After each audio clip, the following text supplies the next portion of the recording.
to Unpacking Peanuts, the podcast where three cartoonists take an in-depth look at the greatest comic strip of all time, Peanuts by Charles M. Schulz.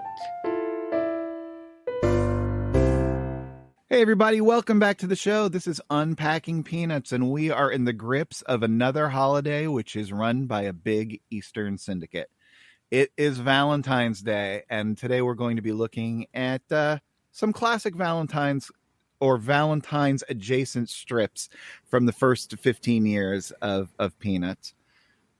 I hope you're doing well. I hope you're getting to spend Valentine's Day with your sweet baboo. I'm Jimmy Gownley. I'm, in addition to being one of the hosts for this show, I'm a cartoonist. I'm a cartoonist behind Amelia Rules, The Dumbest Idea Ever, and 7 Good Reasons Not to Grow Up. And joining me as always on this day of love are my pals, co-hosts, and fellow cartoonists. He's a playwright and a composer, both for the band Complicated People, as well as for this very podcast. He's the co-creator of the original comic book Price Guide. He's the original editor for Amelia Rules and the cartoonist behind such great strips as Strange Attractors, A Gathering of Spells, and Tangled River. It's Michael Cohen. Hey there. And he's the executive producer and writer of Mystery Science Theater 3000, a former vice president of Archie Comics, and the current creator of Instagram strip Sweetest Beasts. It's Harold Buchholz. Hello. Guys, I assume neither of you are gigantic Valentine's Day fans. I don't think you're the kind of guys who have fantastic memories of childhood Valentine's Day parties in classrooms. Am I wrong? You're right. No, I definitely am in the Charlie Brown category here. Now, let me ask you this, Michael. What's more traumatic for you, Valentine's Day as a child or Halloween as a child? Oh, my God. 2 of the worst days of the year. I don't have any specific Valentine's Day traumas. It was just generally I'd get 2 and everyone else would have 50. So, well, oh yeah, my male friends probably. Well, how about you, Harold? Well, I have to say I'm a sucker for the old school art that used to be in those things. But I remember getting the whole box full of them from the drugstore, and it's hard to remember. I can't even remember if we were allowed to selectively give them. I believe everybody gave one to everyone else when I was growing up in New York, in Rochester, New York area. So it wasn't as traumatic an experience of who was going to give me one or not give me one. Everybody gave one to everyone else. And so you had a stack full of them. And then there were those little pink and light green chalky hearts. And they were, I didn't feel one way or the other about those. So. Yeah, I don't think anyone feels one way or the other about those. Although I think I did enjoy going through all the slogans. Right. Well, yeah, that was my experience too. In Catholic school growing up, you had to have a Valentine for everyone or nobody. And I actually even remember a couple teachers having spare Valentines around if a kid wasn't able to bring some or something like sweet. that. Yeah. Yeah. So. Yeah. Well, I mean, and then. I was just thinking about the hearts too, that they didn't have snarky ones back then. They probably have snarky ones now that you can buy. Like, I'm sure they have. You didn't get like insulting ones now. Yeah, you didn't get one that just says "You'll do." Yeah, so I thought it'd be fun to go through, for the first 15 years of the strip. Sometimes he has a Valentine's Day strip. Sometimes he doesn't. If there was one that was absolutely clearly a Valentine's Day strip, but didn't fall on the 14th, I pulled it out and we'll look at that. But I thought it'd just be kind of fun to go back through all the years that we've already studied and just see what he was talking about on February 14th of every year. There is, of course, an animated special. We're doing this a little different this time. We're not going through the animated special and talking about which strips have been adapted, but the animated special is one of the big ones. It's aired for years and years, and I know a lot of people who are huge fans of it. And actually, we got to speak with Charlie Brown and Lucy from that era. And I was wondering, Liz, would we be able to get in the old Peanuts time machine and go back and see what Duncan had to say about his time on the Valentine's Day special, which is, I believe he said, his favorite? It's time for the Peanuts time machine. Well, mine would be My Valentine, Charlie Brown, because it was my intro to the whole Charlie Brown world, and I thought it was such a an iconic feature that they came up with. Particularly the ambition of Charlie Brown, thinking he's going to get so many Valentines that he has to bring 2 briefcases to school with him. That kind of optimism, I think a lot of people can identify with that. Certainly, it's something that's mirrored my own life. All right. So, guys, do you have any? I know Michael hasn't, but Harold, do you have any memories of watching the special? I don't remember that one actually at all. I don't know if I've seen it. What year? So that would be like your early 80s? Oh, no, I think it's the early 70s. Oh, early 70s. I think it probably accounts for I've seen it and seen it many times. I think it accounts for the fact that there's 5 years difference between us in age, because it was definitely one of the big ones. The ones I looked forward to every year were, of course, Charlie Brown Christmas, Great Pumpkin, and Thanksgiving. But I also loved the Valentine's Day one and the motocross one, which also was Duncan was Charlie Brown for that one too. That's one of my all-time favorites. 1975. I just looked it up. So yeah, I must have seen it. Yeah, it's got a little bit of a Miss Othmar plot line, which is really fun. Ooh, that's cool. And we got an Emmy nomination. That's nice. Yeah, no, it's definitely, if you guys haven't watched it out there and you're not Michael, give it a spin. It's definitely worth checking out. If you are Michael, then don't watch it. It will be something that you will. Yeah, you will want. It'll corrupt you. Right, you will want for you forever. Like bring them before the Hague. Sure. Well, okay. So that, I guess, is the Valentine's reminiscence portion of our show out of the way. What do you say we just start looking at some of these comic strips? Sure. Yeah. And if you guys want to follow along with us out there, you can always go to gocomics.com, type in Peanuts. But if you'd rather treat yourself, get those Fantagraphics books that cover every year of the strip. They're beautiful and put out by a darn fine publisher to boot. Yeah, I do want to say, so Jimmy, when you pulled like one of every year, just, basically from the same time of the year, it really is so much fun to look a check-in of every year where he is artistically. It's amazing just to see this gradual development of the art and the lettering, and it's fun. I've never done it this way, where you just kind of an annual check-in where Schulz is artistically at the moment. It's amazing to see. Especially, I would say, those first few years, it is wild to see the progression. Like Michael said, before we turned the microphones on, we were looking at the strips, and Michael said, boy, those kids sure had big heads in the early days. It's pretty jarring to go back, and because it didn't last that long. But... No, it really didn't. I mean, by the time you look at like 1953, I think, he looks a ton times more like Charlie Brown. Then by the next year, he sort of got it. Yeah, it's definitely. That is a really nice side effect of looking at them this way. So let's just start off with the first February 14th. Charles Schulz was a cartoonist for, which is February 14th, 1951. Patty approaches Charlie Brown and she says, "Do you think I'm beautiful, Charlie Brown?" Charlie Brown says, "Uh-oh." Charlie Brown contemplatively says to Patty, "Well, you'll have to admit that you're getting on in years." Then he leans in with a look of sort of feigned superiority on his face and says, "Of course, if I sort of half close my eyes." Then in the last panel, he's running away, big smile on his face, with an angry Patty chasing after him. And Charlie Brown says, "It's risky, but I get my laughs." Yeah, it's really strange jumping back in time like this. Yeah. Because this phase of Charlie Brown's personality didn't last all that long. He was basically a wise guy, and Patty, I think, had some kind of crush on him, but he'd always sort of insult her. And this little ending panel where she's chasing him because he said something is pretty common in those days. Yeah. And completely unlike Charlie Brown of later years.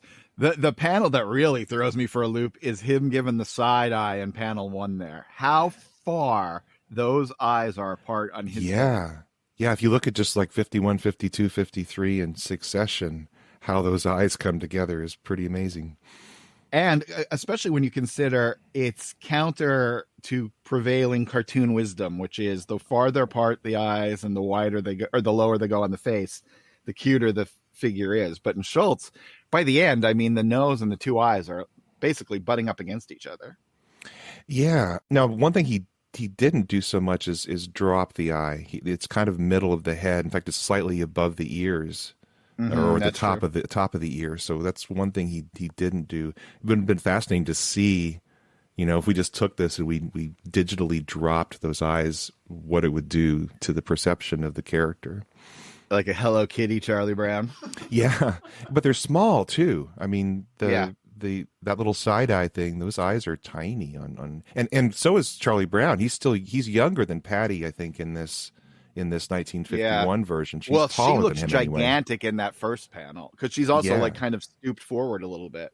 Right. Yeah, she is quite tall in 1951. But it is wild seeing the wise guy, smart alecky Charlie Brown, and these were I remember just feeling really weird about these jokes because I didn't know did Schulz think they were funny, or was this the Charlie Brown drawing the comic strip that's not funny, and that's not the point. It's the point that he's enjoying himself that makes it a fun strip.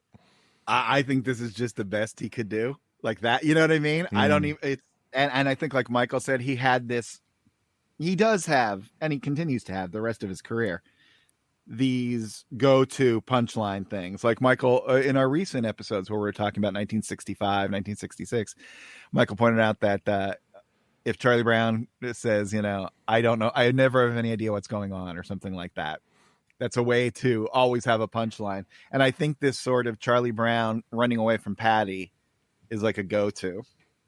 Yeah. But I don't think it's particular. I think he's just getting the hang of it, frankly. Right. And actually, the personalities aren't developed enough that it can have any kind of subtle humor. It's a gag. Right. Exactly. One of the weird things, you as a reader could bring this to it. There was no way this was intentional. But, Charlie Brown's kind of a wise guy, sarcastic, and kind of a jerk in those early days. So, it's not that strange that everybody turned on him at one point.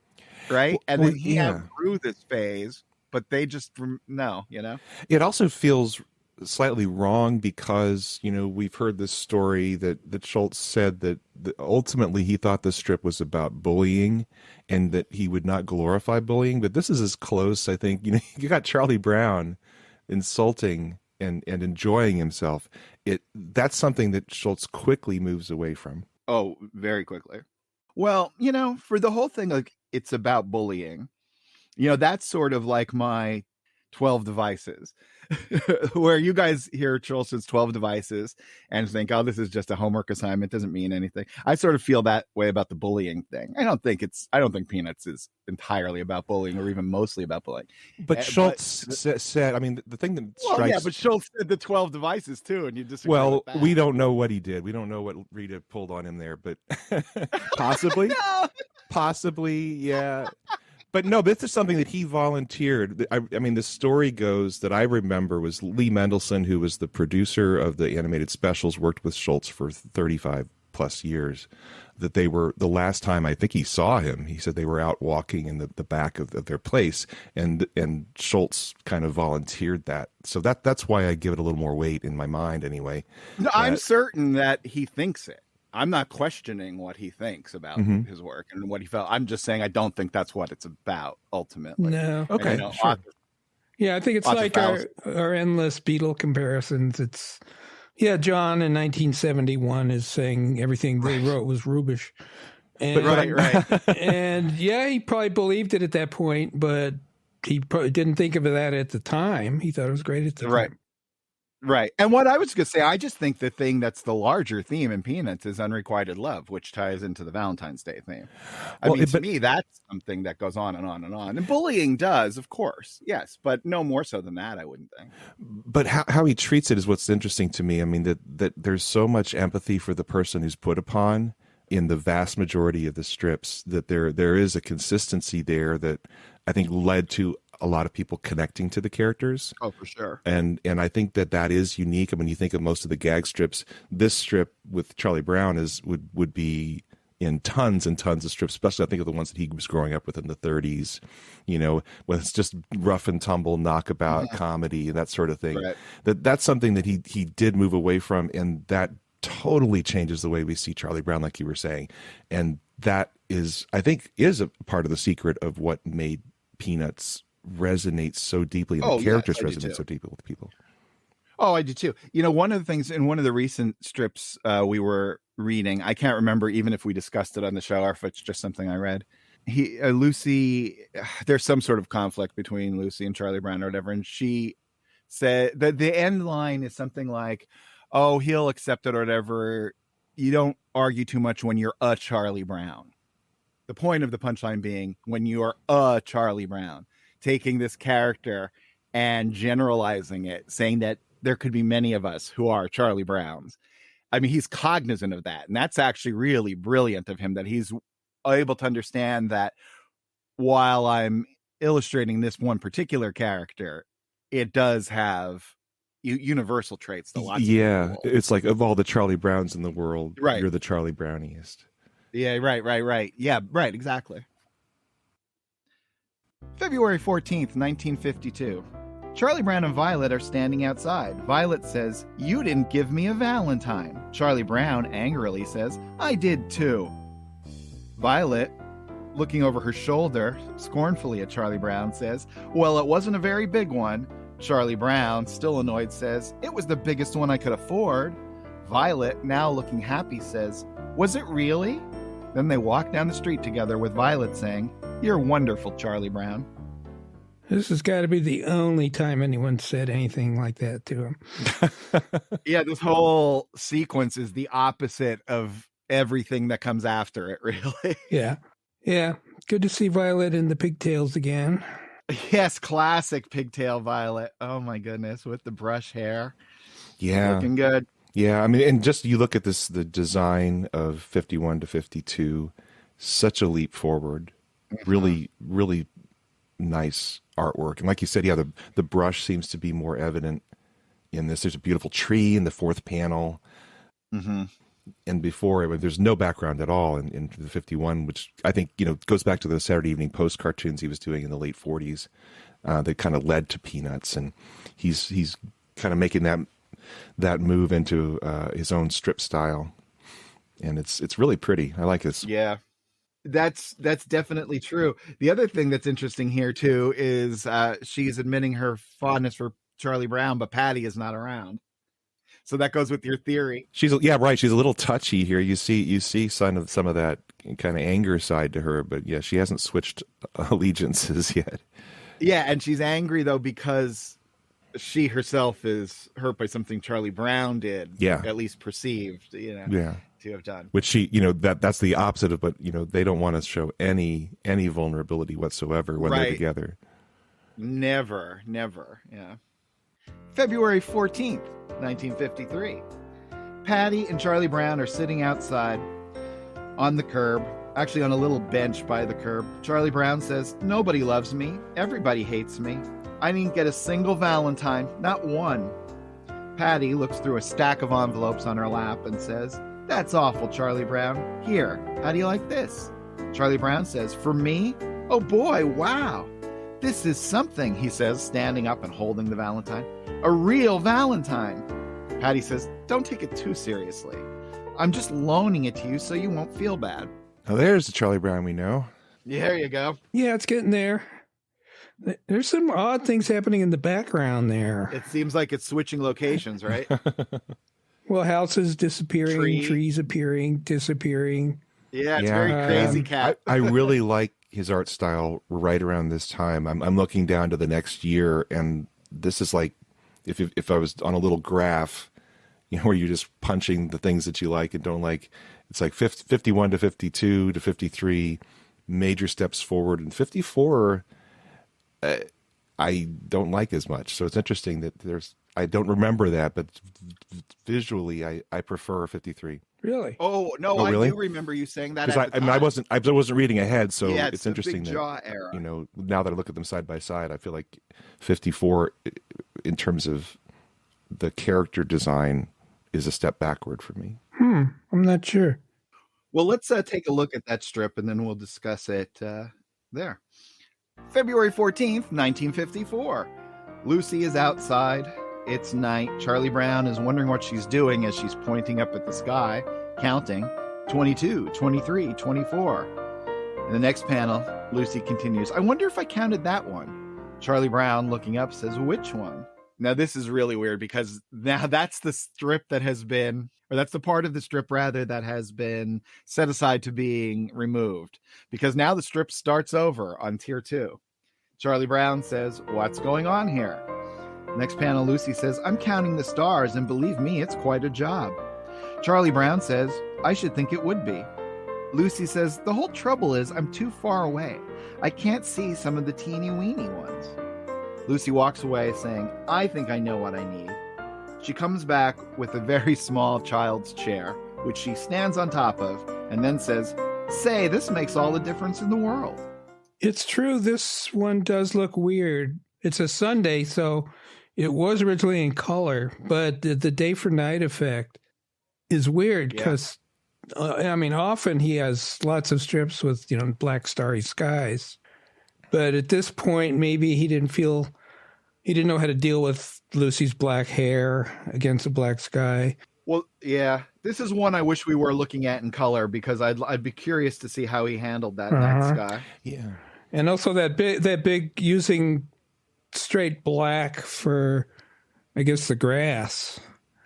It makes it look like water. It just does not look like a typical Peanuts strip. Also, things like the design is strange. If you look in that middle panel in the second tier, Lucy has a severe overbite rather, because her chin goes way back. But then in other instances, when you look at them from the front, it looks like their lower jaw is huge. Yeah. It's like a Jay Leno look. It is a really odd and not very long lasting. She was noticeably younger at this point, though, younger than him. Right. Yeah. The fact that she doesn't really have a chin and has an incredibly thick neck in the first couple panels, and then you see her in the lower left panel, and her neck seems kind of normal, Lucy there, and Charlie Brown's face in that second tier first panel, it's like it's smaller in the round head than it was, say, the year before. And also, I don't know if he's switched over. He's working bigger here, right? Because you can see that kind of by the lettering, I think, and by the line thickness. He's working a little bit bigger, maybe. And maybe that's something that he's just not quite as adept at, is working bigger. Maybe he's just a little more comfortable at a different size. I don't know. So clearly not a Valentine strip. Was there a Valentine reference the previous day? No, I looked, and if there was one, I pulled it out. So we'll be looking at a 13th strip in the very next year, as a matter of fact. February 13th, 1955. Schroeder and Charlie Brown are standing outside by a very cool looking 1950s toy car. Schroeder says to Charlie Brown, what have you got behind your back, Charlie Brown? Charlie Brown says, none of your business. Schroeder says, I'll bet it's a Valentine, as Charlie Brown walks away, and we see that, yes, it is a box of chocolate candy in the shape of a heart. Charlie Brown continues walking, now alone, speaks to himself, saying, this is for you, Violet. Happy Valentine's Day. That doesn't sound quite right, he thinks. Then he tries again. This is for you, Violet. Happy Valentine's Day. Here, Violet, this is for you. Happy Valentine's Day. Then, in the next panel, he's looking upset with himself. He says, I know I can do it if I just don't get nervous. He continues walking, holding the candy, saying, this is for you, Violet. Happy Valentine's Day. This is for you, Violet. Happy Valentine's Day. Oops, there she is. Easy now. Don't get nervous. You can do it, Charlie Brown says to himself, hiding the box behind his back. Then he approaches Violet and says, this is for you, Violet. Merry Christmas. Then he screams as he crunches his face in his hand, says, "Ugh!" And then the last panel, we see him smashing his head into a tree, thump, thump, thump, as Violet looks on, completely confused by the situation. I would say he's 97% there. Yeah. As far as the character designs. And he's 100% there as far as just drawing a great looking comic strip. Like, if any other cartoonist got to this point, you would like freeze it. This is beautiful. But he still has that little extra to go to make it. This is so uniquely Schulz. And looking at his I don't know how do you describe it. He's just so worked up and anguished in the two lower right panels. That makes me think of like indie comics from like the 80s and stuff for some reason. Yeah. Oh yeah. No, that thump, thump, thump might as well be from a Dan Clowes comic. And it's, and even that is kind of unique to Peanuts. I don't think he would draw like that after a couple of years. So, and yet it does feel like Schulz, and it feels different than anything else that you're seeing in the Sunday papers. Most amazing thing is this morphing of the characters. It seems it's both very slow and incredibly fast. Yeah.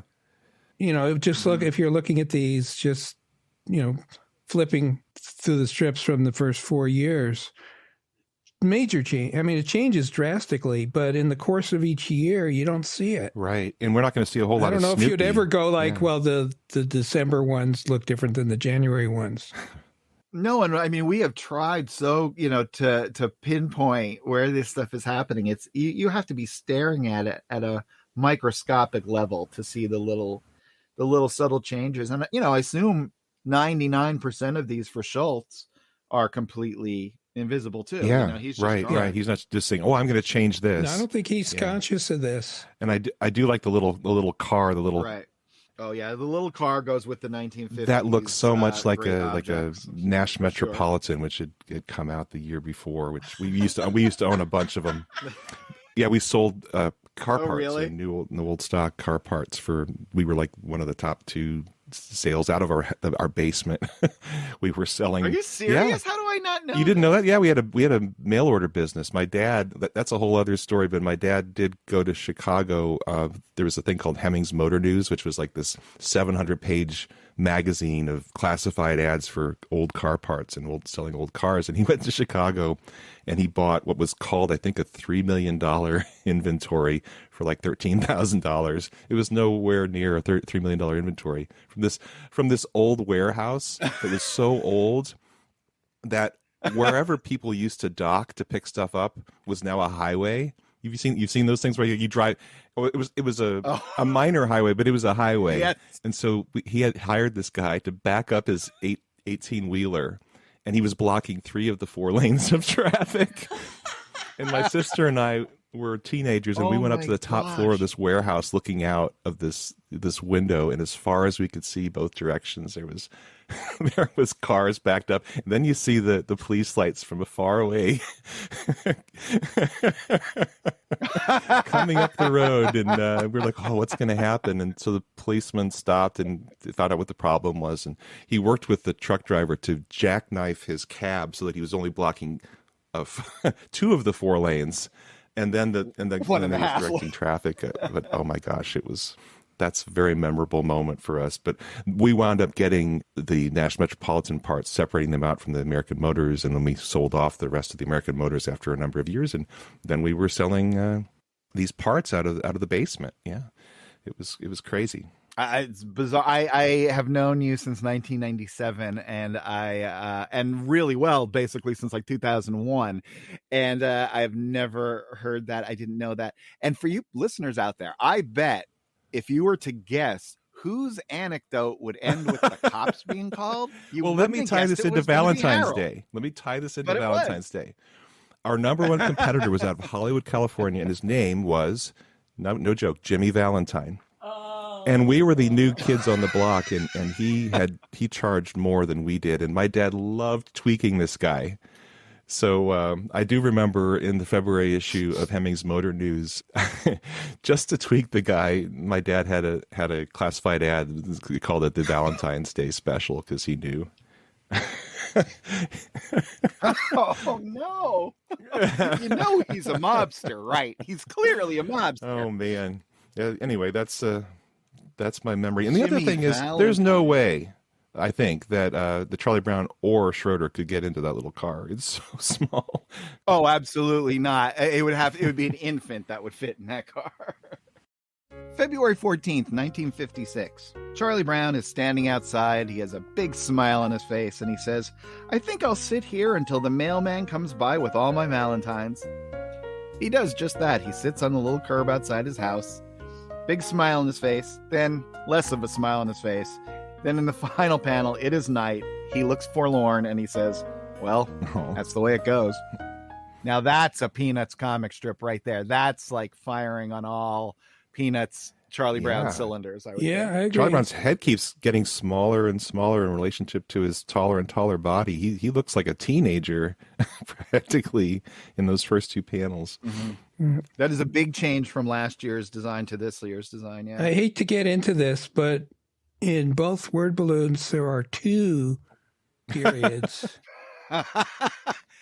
All right. And if you were guessing which host would bring up the amount not of me. Well, you guys panel, are the experts. You would not guess it was Michael. But keep it to like 1 minute.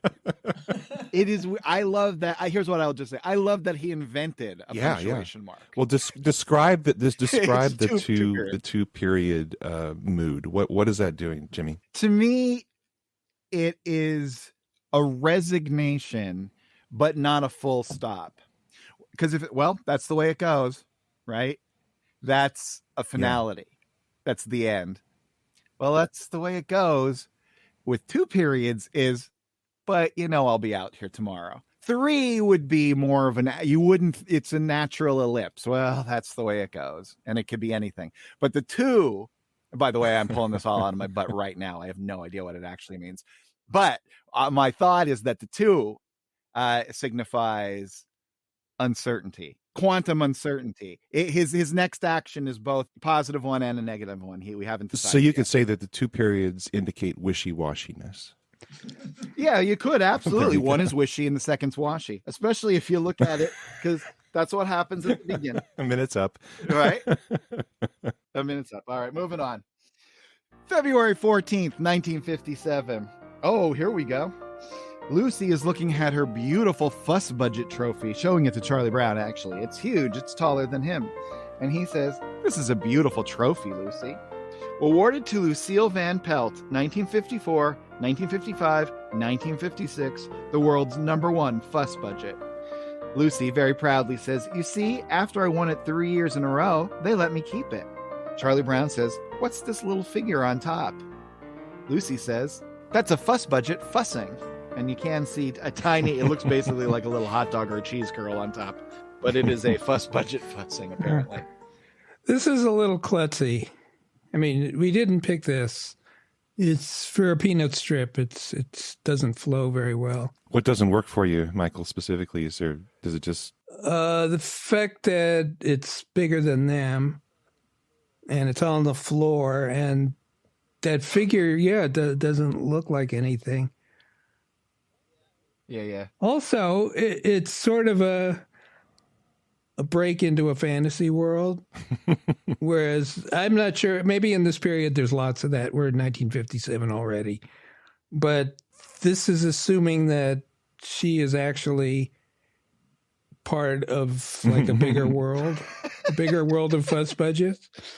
I actually like you describing it better than so this is not just a terrible practical joke put on her by her father, where he actually went out, spent the $100. Her dad might have bought a whole bunch of surplus trophies or something in some sort of to hire the sculptor to make the Fuss Budget on top. I think is the cherry.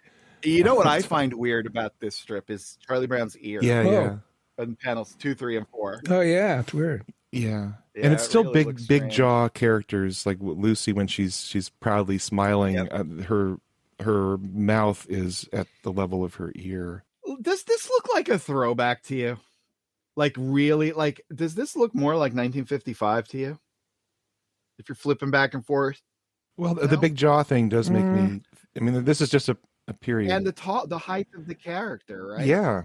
She's still younger here, noticeably younger. Yeah, I think the big jaw he's trying to imply that her head's back, which would compress the facial features and make the jaw seem bigger. But he doesn't do anything with the hair. But that doesn't work in this cartoony style. Right, that's the problem, man. Anyway, an example of, I think, a not great Schulz Peanuts strip. Well, there you go. Breaking news. He lost it. 1957. February 14th, 1958. Violet and Patty are walking down the street. Violet says to Patty, "Did you give Charlie Brown a Valentine?" Patty says, "Oh yes, I finally gave him one of those real cheap ones." They continue walking, and Violet asks Patty, "Was he happy with it?" Patty says, "Sure. When you're a Charlie Brown, you really don't expect too much." That's what I was just discussing in an earlier portion of this very show. Amazing. I knew I read it somewhere. Amazing, considering you picked these like 2 days ago. So. 2 days ago. I have some dim memory. Pulling it from the recesses of my mind. that floating on air panel. Mm-hmm. Generally, I don't notice that, but for some reason, they're really high though. Yeah, they're high in that black foreground. They're like 6 inches off the ground when they're walking. Does that convey motion to you guys, or does that just look weird in that particular one? Well, generally it conveys kind of bouncing. I mean, just kind of. But not in this one? Well, no, I think it's a little too high. What makes me think of is here are the World War I flying pals walking across. That's exactly what the mud looked like in France. But I kind of like the float. Yeah. You do? It does. Yeah. It does indicate movement. It's something that, I was looking at these strips, especially when the characters were so small, like 2 heads high. That very first strip when Charlie Brown's running and Patty's chasing him, it's very stiff, and it almost has to be because, I mean, he could put a little more curve in him, but he doesn't. For some reason, it feels more natural now, even though the characters still are quite stiff. It seems odd to me. I've never noticed this, but most people swing their arms when they walk. Yeah, right. But that's a really good observation. Yeah. I never thought about that, but that's really interesting. They are right down at their sides. That is the Peanuts look, right? That's like that neutral, minimal river dance. Yeah, right. Exactly. Exactly. Very river dance. Yeah. Sparky Flatley. But this is a choice, obviously. Hell, well, here's something you wonder why I picked these guys to talk to. Like, you find out, oh yeah, my dad was buying weird things, shutting down highways. I never knew that. Here's something you guys don't know. Michael is a world-class scrimshanter. And you might even have to look that up. But we've never even discussed it. That's a whole separate life. Amazing. I prefer not to dwell on it. Well, it's beautiful. No? All right. One other thing I want to mention now that we're talking about the arms, look at Violet's arm in the second panel, how far down the shoulder is. It's insane. Yeah. No other artist would do that, right? And it's... No, and it would... Why would it look like a mistake if everybody else did it?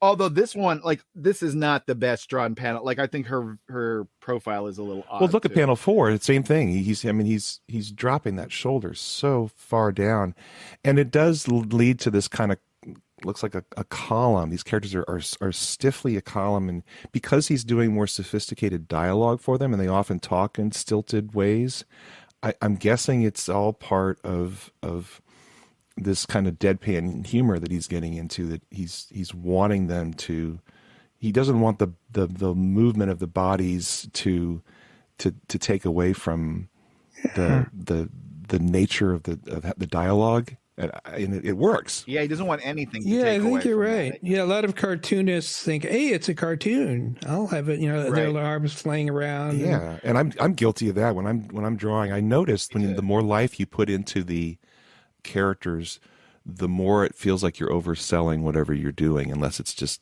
integral to the story. Like I think of Calvin and Hobbes, when you have these beautiful arched, Hobbes attacking Calvin, and this kind of arc of motion that an animator might do. But that's the antithesis of what Schulz is trying to accomplish, it seems. Well, I know we all can't stand the classic wide smiled character with the hand out presenting life or whatever it is. They all look like they're. No, the two of you can't so stand cartooning. that. Right. Oh, you can't stand that too. Oh no. Hey, well, whoa, take a look. Take a look at the at the logo I did for the Metropolitan Parts catalog with Cappy. Doing a logo is a different thing than doing it in a comic strip. No, this is phony. I call shenanigans. I know for a fact you don't like. I might not be describing well, but I know for a fact you don't like that, especially in animation. I take delight in some of those over the top shenanigans. So I guess it depends on the like we talked about the classic thing where the character's falling back stiffly and his feet are in the air, or you only see the feet in the fourth panel. I do love that. I mean, I don't want it in every single thing I read. I certainly wouldn't want it in a Peanuts strip, but there is a certain delight in that insanity. Well, that's a cartoonist trope, but I know what Jimmy's talking about. Maybe it's more modern, more recent cartoons than these 1950s Peanuts, but you'd have a bunch of friends and they're all smiling all the time. No matter what the context. Did I tell you the story about Archie, where the CEO John Goldwater, he was trying to find out what people liked, and he's the one who can direct where we go. And I do remember at one point something came up where there were certain comics or the Archie digests, which you'd find in the supermarket checkouts.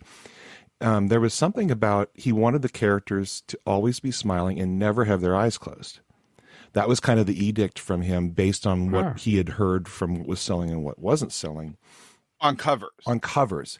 But doesn't Jughead always have his eyes closed? Well, here was the problem was, it's one of those problems where, somebody basically gives you this general, it's like, here's what we shoot for, but then everyone's scared to death to like break the edict. And so you have these like, there's usually a joke of some kind or some setup on the cover where it absolutely doesn't make sense for everyone to be smiling and have their eyes open. And you see the artist struggling to follow this thing. It's like, well, come on, don't take him that literally, Because you start having some really bizarre things where the humor was not, wasn't matching the reality of what should be delivered in that, because, it's like, we have to make sure everyone's smiling. Everyone's got to be wide-eyed and smiling. Well, I was under the delusion that we were going to whip through this episode really quick because there's not that much interesting stuff to talk about these Valentine's Day strips. I was clearly wrong because I guess because I still want to continue this discussion. I guess my issue of it is partly what you're talking about with those Archie covers, but also it's partly like, here is the pose and expression for this emotion. And if the overall feeling is, like, let's say, whatever, joy, this is the pose. Yes. And this is how you convey it. But here's what's weird. Schulz does use similar poses over and over again, but it's not that. And maybe it's because they're unique to him. I think that's one thing. I think so. Basically, what the shenanigans you're calling on me is when it comes to animation. I used to always gripe about the CalArts school of animation.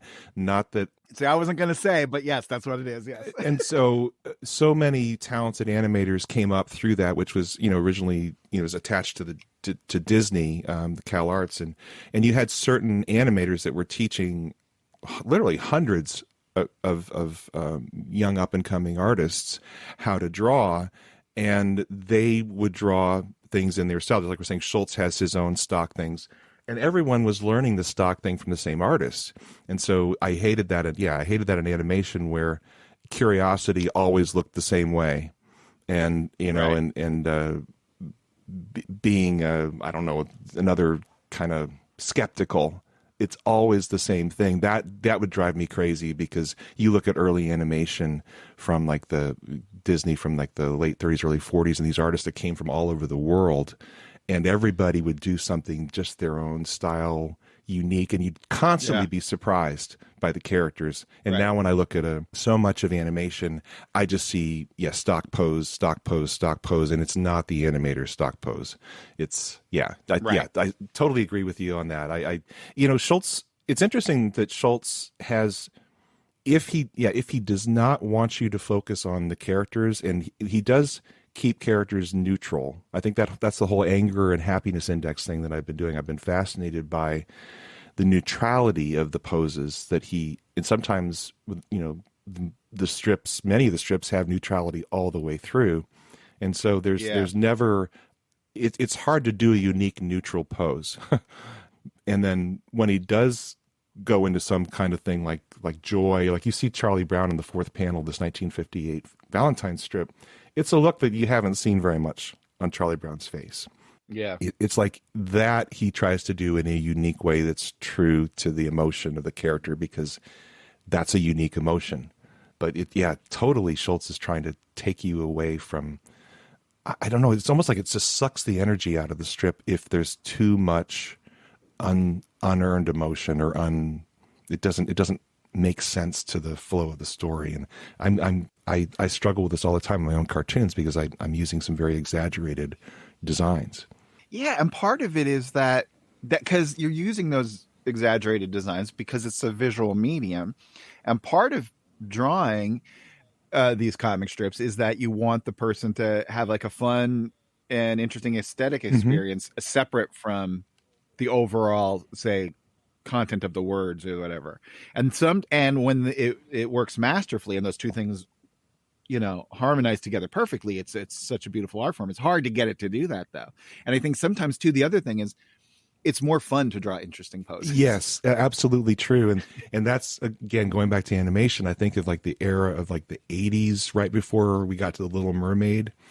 And it was like nobody was a strong enough director in that period to manage. It's like herding cats with artists. Imagine being in charge of 20 different animators, and everybody was like putting their own stuff in, which had nothing to do with the emotional flow of the story. And there wasn't a director strong enough to reel them in. Right.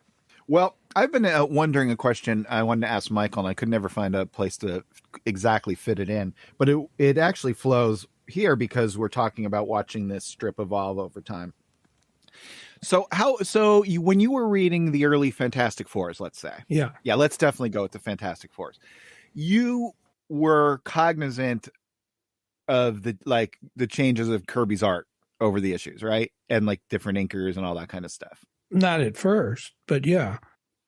But at what point were you? That's, I guess, what I'm asking. Well, I wasn't even conscious of who was drawing.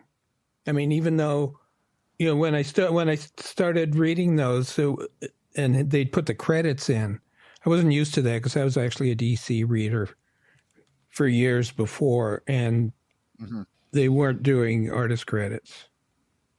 So the fact that it took me a while to figure out that, boy, how come all the comics I like best are drawn by this Jack Kirby guy? So how old would you have been then? Oh, probably 13. Okay. Yeah. But it was like, the thing with Schulz is it's him. It's all him.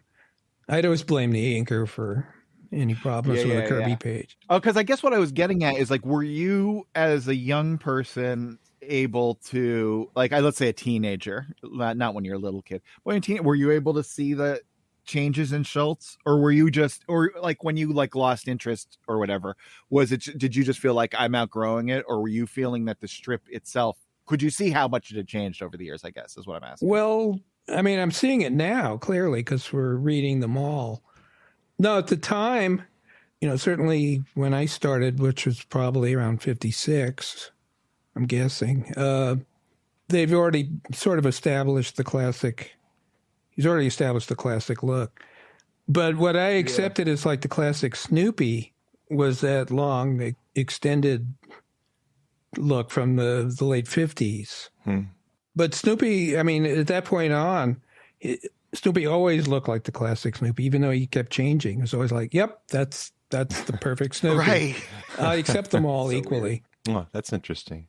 Yeah, in my case, being younger than Michael, I was reading the most concentrated readings of Peanuts were in those little Fawcett Crest paperbacks that would have like 128 daily strips in them or whatever.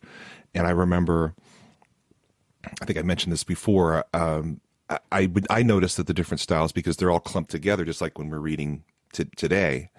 And I saw that I liked certain strips and certain art more because it was just like, okay, this version of Peanuts is in this book, this version of Peanuts is in this book.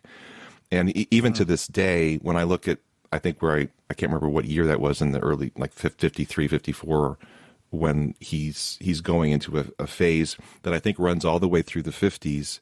That style, because it's Peanuts, I still love it, but I much prefer the later, like 1960s Peanuts, the Snoopy and the Charlie Brown and the characters.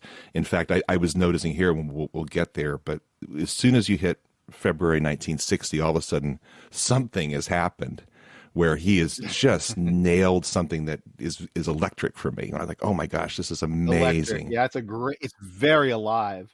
Yeah. I remember the first time I ever saw the original, like 1951 Peanuts or whatever. I went to a Scholastic Book Fair in my school, and they had a little box set, Charlie Brown it was called, and it was shrink wrapped. So they had 4 books in it, but I couldn't see what the books were. But I bought it and opened it up when I went back to the desk or whatever. And there were 3 that looked like the Peanuts I knew. And I think it was For the Love of Peanuts or something like that. It was a really early one that I'd never seen anything like it. And I instantly knew that I was coming down with a cold, because tomorrow was not going to be a day for school. Tomorrow was going to be a day for just sitting and reading these books. Open up the window in winter in your bedroom. Yeah.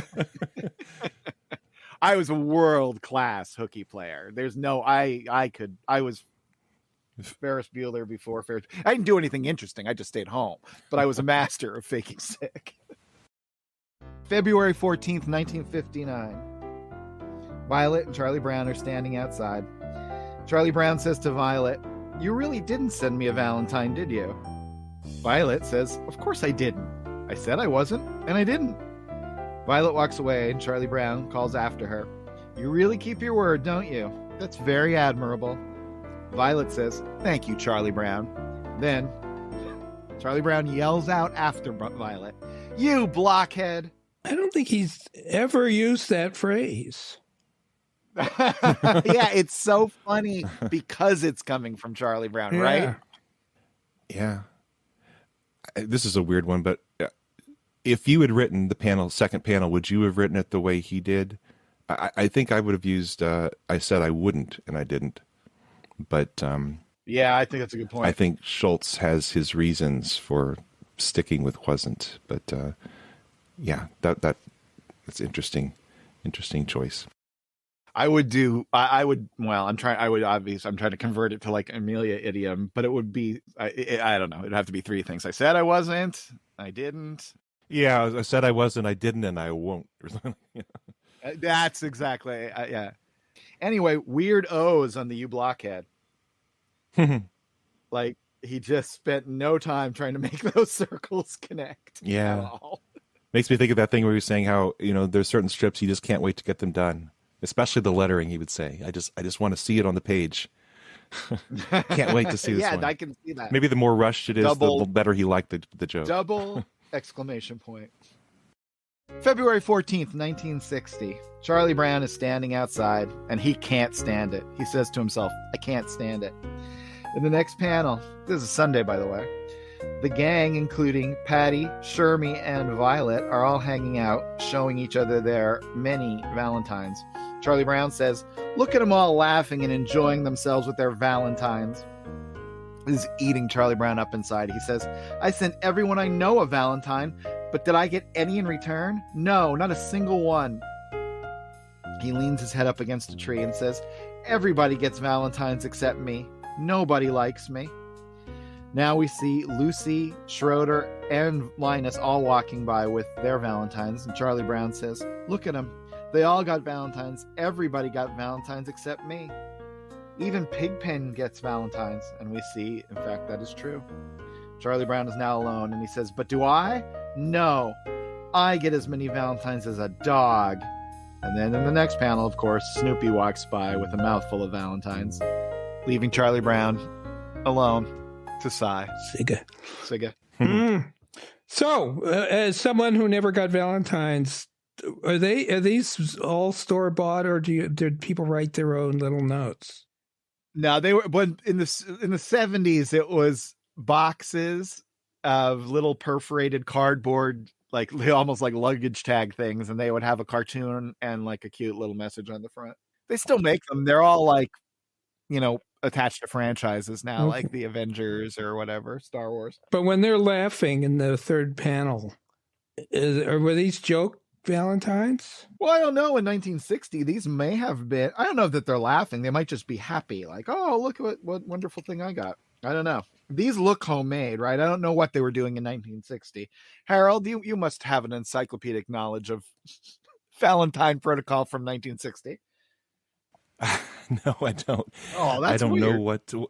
Well, I mean, and these are Charles Schulz's memories. So, I mean, this, right? I guess this was happening back in the. Let's see, what year was he born? That was 1922. Come on, it's the 2022. So he's. I just invited you to the party for his birthday. For God's sake. Yeah. I don't know what would have been given back then. I haven't seen like little box versions of stuff from 1930 or so. It seemed like that was later. Yeah, I don't know if he's looking at this. He's not looking at it through the eyes of his kids at the earliest of this, because they hadn't gone through it yet. Probably Meredith hadn't. Meredith would have been. 50, not in the earliest. Maybe 55 or 50. Well, no, because it wouldn't have happened yet. He had to draw it. So 56, I guess, might be might have been earliest. So no, this is definitely coming from his past. You're right. February 14th, 1961. Charlie Brown is standing outside by the curb, and he says, "Here comes the mailman with all the Valentines sent to me by my friends." Oh, Charlie Brown. He looks so happy in the next panel as he says, "I'll just stand here and let him give them to me, and then I'll take the whole armful into the house." And he is standing there with his hands out waiting for these Valentines. In the next panel, we see his gaze turn off to panel left as he says, "Then I'll open them one by one, and then in the last panel, we can see that the mailman has in fact gone by, leaving Charlie Brown to just sigh alone." Siga. Compare the Siga panels on the one above and that. And yet, virtually isn't the second same. one better? At least it is in my mind. And how and why is interesting. The eyes. He looks a little sadder, but he's tilting his head in the Sunday one. page slightly. Boy, this is microcosmic, right? Microscopic. Wow. Yeah, he does look sadder for some reason in the. He does. The 61. Yeah, Jimmy, do you have a preference of the two, or do they just seem pretty much identical? I have a preference for the 61, but it has to do with every once in a while, and I've noticed this from trying to replicate the Schulz style. Every once in a while, he comes off with a much harsher angled nose. So for 1960 Charlie Brown, that's almost like a Dick Tracy nose, and it gives. And it gives him a weird kind of like, just compare that with the one on the top of that. When he has the Dick Tracy nose, it gives him like a middle-aged man quality. Yes. Where in 1961, that looks just like Charlie Brown to me because the nose is more rounded. Yeah, it's. I mean, I've never tried to draw this way, but in the 1961, the top of the nose is slightly above the eyeballs, and in the bottom one, it's right. Yes. At the top of the eyeball. It's so weird because it is so minimal. One of the things I really can't wait to talk about is the design of like Woodstock, where, I mean, it is so strange, minimal, and abstract that essentially only Schulz can draw it. I mean, I know people do, but it always clearly looks to me like it's not the real thing. Yeah. I mean, it's crazy when you look at 60 and 61's final panel, and I encourage anybody who's listening along to do so, because it's so pretty cool to see almost two identical panels within a year of each other, but they are different. And I do feel like that 1960. I don't know if it's. I guess he's pulling. Yeah, you can't even put it into words. It's so subtle, but the head is design wise. All of it is. It's more compact. It's softer and rounder. It's also a better composition. Yeah, as an icon, I think the mixture of the hair, the two dots for the eyes, the reverse C for the nose, and then the little ellipses around the eyes, it just iconically is better than 1960s, but it's so subtle. A lot of it's that nose. A little too high, a little too angular. Yeah, and I like the mouth. I like the mouth with a little turn down, very subtle. That he just has this kind of this almost straight line in 60 and 61. He's got a little turn down that really looks great. Yeah. All right. Here's subtlety. In the 1960 final panel, to me, it looks like Charlie Brown is looking out to the reader. Yes. In 61, it looks like he's looking out into the distance. Yes. And I think he feels more. He looks more alone in the 61 one. Look now, if you were to zoom in, I mean, you are talking about moving a dot a 32nd of an inch or something. Like it's crazy how small and precise every little change makes. Yeah. And I think in 1960, he intended Charlie Brown to be looking at the reader. And in 1961, I think he intended him to be looking out into the middle distance. And it's crazy. There's no, I can't imagine if you measured it, what the difference would be. Yeah, it's ridiculously subtle. I mean, you could do a master class on these two panels and spend an hour on it. Oh, seriously. Yeah, absolutely you could. Oh, well, here's something else. I might as well spend an hour on it. By putting a couple squiggles in the foreground by Charlie Brown's feet in 1960, we know that he's standing in the grass. By putting some horizontal lines in front of the squiggles, we know he's standing on the sidewalk in front of the grass. It's crazy. It's also a lower perspective. Yes. I think that also adds to your more connecting with Charlie Brown in this one. Yeah. Yeah, and the fact that his sigh is, I mean, he didn't have the space the way he designed it. Although he could have. I think Snoopy could have moved that panel to the left in 1960 and cut off some of the Snoopy walking by blank space. But just having the sigh down at his closer to his nose level instead of above him also just has this sense of dejection. And yeah, it's amazing. February 14th, 1962. Our pal Frida is out for the day, and she says, oh, this is an ideal rabbit chasing day. She's still going on about it in panel 2, arms wide open. She says, this is just the sort of day when they'll be out by the millions. She walks towards, we assume, Snoopy's house, and she says, come on, Snoopy, let's get out and sniff those rabbits. In the last panel, we see Snoopy, who, this is actually in the middle of a long sequence, has stolen Linus's glasses. And he thinks to himself, you don't sniff rabbits, you see them. I had a Snoopy toy with Snoopy wearing glasses like this. Really? Really? Yes, weird. Very weird. And it was like a really chintzy toy that would have come from... Was it like embroidered or were the glasses embroidered on? It was like a plastic Snoopy, and it had plastic glasses that you could actually take off. You'd pop the ears off, and then you could take the glasses off and put them back on. I have no idea if it was even a licensed product or if it was some bootleg thing. Yeah, it was a choking hazard. Well, we got these dog dolls, and we got these glasses. We put them together. It'll be a Snoopy with glasses, though. Weird. I'd like to say something about Frida. We were talking about static arms that we noticed seems to be prevalent style. Frida, her arms are doing something in every panel, and I wonder if that's a personality trait. She's a little bubblier than the other ones. That's interesting. It certainly feels that way. I mean, and it certainly matches who she is. You know, she's the confident go-getter. Yeah, she's kind of got a clear-eyed confidence, and then Snoopy's constantly undermining her own idea of what's right and good. The thing that struck me here was that typically, I would think as an artist, you would want that last panel to be flipped so that you see Snoopy's thought and his smile, and then you see her kind of little take reaction. But you can't, because you only see Snoopy's doghouse from one side. And if he's going to be on top of that doghouse, he's forced to put Frida first in the panel. Well, also, you don't want to flip her motion. Right, exactly. You wouldn't want her walking left in the panel. But Schulz could have had her walking the other way. He was forced to do that because of the rule of the doghouse, I would think. But what Michael is saying is would it also feel as if she's walking against the flow of reading? I think. Oh, I see. Mm-hmm. Yeah. I see what you're saying. Yeah, I tend to have characters walk to the right.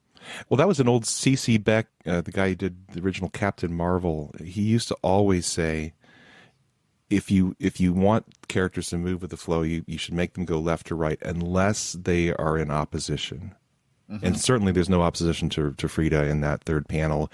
That would go against the idea that she's in her own space. She's that confident go-getter, like you were saying, and nothing's going to stop her until she runs into Snoopy. So I do see that. I'm zoomed in really close on that first panel.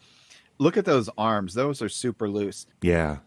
To me, this is seeing that the pen he is working with is a writing pen. That feels like calligraphy to me. Yeah. And every single one of these 5 characters in these 4 panels is perfection. It is perfection. And it's hard to do perfection, period. I haven't ever done it. But it's really hard to do perfection in a minimalist tableau because, one dot out of place on Frida's face and she's 20% wrong. Which we just saw, on Charlie Brown. Yeah. It's amazing. All right, Michael, what do you think about Snoopy with glasses in comparison to Linus with glasses? I think I like anyone with something over their eyes. Oh, well, we've seen this one before. February 14th, 1963. Shermie and Violet are hanging out, passing little pieces of paper back and forth, so it must be Valentine's. And Charlie Brown says, "Rats! Nobody ever gives me any Valentines." Charlie Brown walks away looking forlorn. He says, "I wish there wasn't such a thing as Valentine's Day. I know nobody likes me." Then in the last panel, he cries out to the heavens, "Why do we have to have a Valentine's Day to emphasize it?" Now, obviously, we discussed this. This has been adapted into a Charlie Brown Christmas and changed to holiday season. Great strip, very Charlie Browny. And we see an appearance by Shermie. Yeah. And we're seeing real anguish in Charlie Brown. Real anguish in that 4th panel. And that is kind of fresh and new to the strip by 1963, right? He's just alone and he's crying out. With his fists are clenched. He's got like 4 little sweat marks coming off of his head, and that mouth, that mouth is just absolutely huge on his head. Yeah, it takes up the entire head. Schulz does not hold back in this at all. That's pure anguish. And you guys know me, even though Shermie's just hanging out here. I always like to check the Shermometer. Let's check the Shermometer, Charlie Brown. So, although I don't think we can add anything, I would just like to remind our listeners that Shermie is, and will always be, a cool, straggling, cynical, philosophical, history-loving, empathetic, aggressive, compassionate, patient, pedantic, knowledgeable, emotional, good-listening, vain, friendly hypocrite. Okay. Stay strong, Shermie. Love that Shermie. Okay, well, but when Shermie's gone, we need to find another character who doesn't seem to have a whole lot of personality to examine with a microscope. Like Roy. Roy. You know who would actually be a really interesting character to examine that way? Although she's definitely deeper than Shermie, but Marcy? I think we could have a Marcy meter. Yeah, that's interesting. Find the hidden depths in Marcy. Yeah, she's got a lot of layers. Big Marcy fan. What about Franklin? I always thought, right. Franklin was kind of an important character, but I think Schulz was being very cautious and not having him be very distinctive. But he hints just at the fact that he was there was big enough. Yeah, well, that's true. And yet he is consistent with him. He's not like a cipher. There's a real character there.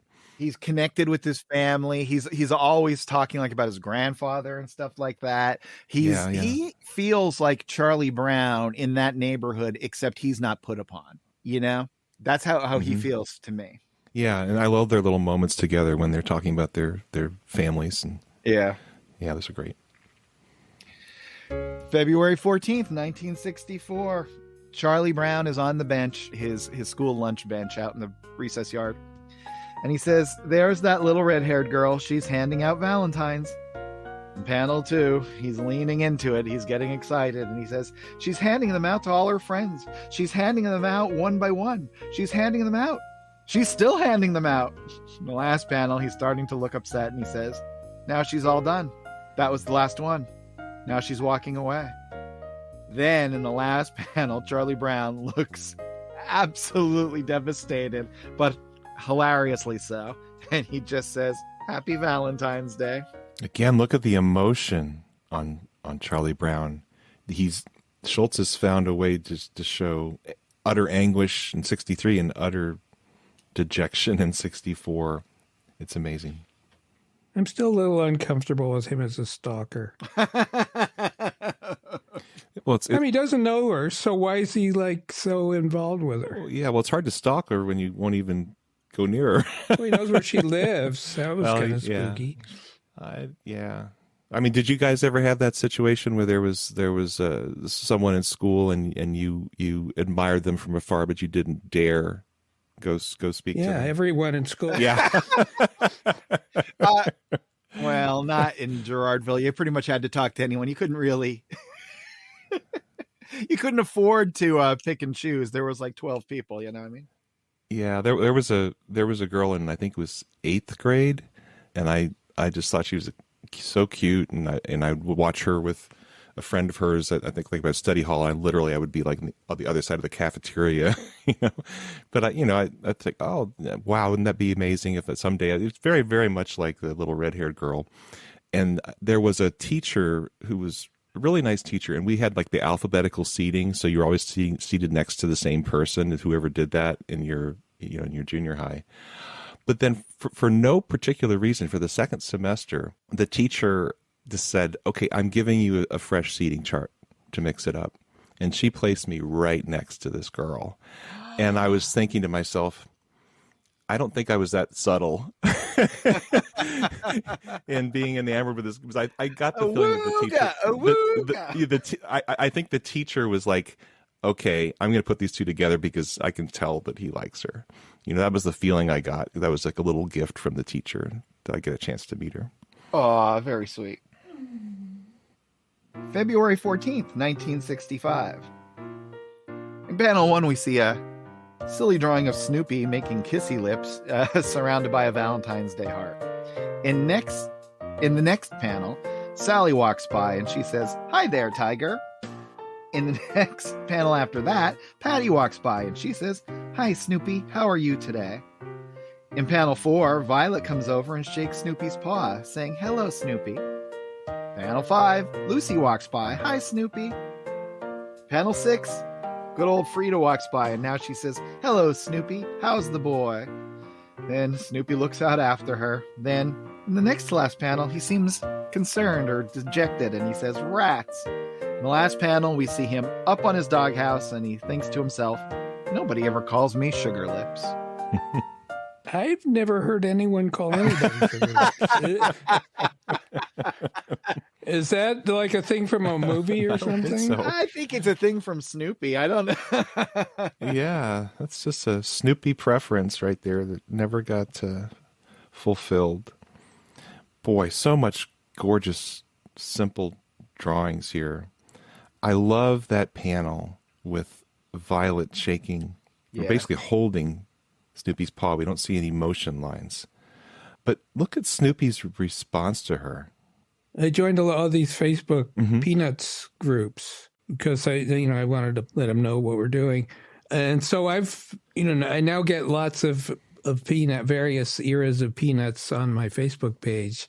So I am seeing some of the later stuff that I haven't read before, like the 90s Peanuts. And the most shocking thing to me, and I want to start keeping an eye on this, is that forehead of Snoopy's. If you look, I mean, especially in the fourth panel, is that classic slope. He has a big forehead and very rounded head. That almost disappears. It almost goes straight up from the snout. I mean, straight across from the snout, and makes him look very different. And he actually looks kind of stupid in the later strips. Yeah. Yeah, so I know what I'm going to keep an eye on do a forehead watch of Snoopy. Snoopy forehead watch. years ago when I was out at the Schulz Museum for that artist in residence thing, they had one Snoopy plush that was available at the gift shop. It was made from a different material, and it actually emulated the shaky line. No, it was the coolest weird looking plush. Like however they did it, it was really really cool. I did not get it anyway. By the way, for a blanket update, I still have not found that security blanket. So if you see it running up and down the highways of America or flying over the Pacific Ocean, please write to your local newspaper and let them know about my blanket. I'm still admiring this Violet Snoopy panel. Look at the bun on her head and how the line ends. Mm-hmm. That's just gorgeous design. Over this dollop of black for the coloring of that panel. That's definitely one that I could see, again, one of the blow up panels that it's probably been used, I'm guessing, if people like Violet enough. And I just love Snoopy's little eyebrow over the eye. You know, I don't know how you describe that look, but it's like hopeful and quizzical and uncertain in this really super subtle deadpan Snoopy look. Really super subtle. Beautiful drawing. You know, this is just also like, hey, how many masterful character designs can I show off one after the other? Every one of them is great. You know, every single one of them.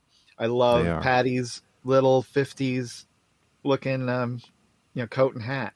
And of course hers all match and everything. That's adorable. Yeah, she looks like Rosemary there. She does look like Rosemary with the bow. That's right. Rosemary from the Dick Van Dyke Show people always wore a bow. and Frida's little fuzzy sweater. Really great cartooning. But that's what it's all about here in Peanuts World. Really great cartooning. And you can always count on Charles Schulz to deliver the goods when it comes to that. So this has been our Valentine's Day special. I hope you guys are having a wonderful Valentine's Day out there. If you're not and you're bored and you're just surfing on the internet, you could hop on over to unpackingpeanuts.com. You could sign up for the Great Peanuts Reread. You could check out our store, maybe buy one of our books, hint, hint. Or you could buy us a mud pie if you want to support the podcast and make sure that it keeps moving forward. Another way to do that would be to follow us and support us on Patreon, where anything little bit you can help out there would go a long way to keeping the lights on here at Unpacking Peanuts. Other than that, come back next week where we'll be talking about 1967. It's a good year. So until then, for Michael and Harold, I'm Jimmy. Be of good cheer. Yes. Be of good cheer. Unpacking Peanuts is copyright Jimmy Gownley, Michael Cohen, and Harold Buchholz. Produced and edited by Liz Sumner. Music by Michael Cohen. Additional voiceover by Aziza Shakrala Clark. For more from the show, follow Unpack Peanuts on Instagram and Twitter. For more about Jimmy, Michael, and Harold, visit unpackingpeanuts.com. Have a wonderful day, and thanks for listening. Thump, thump, thump.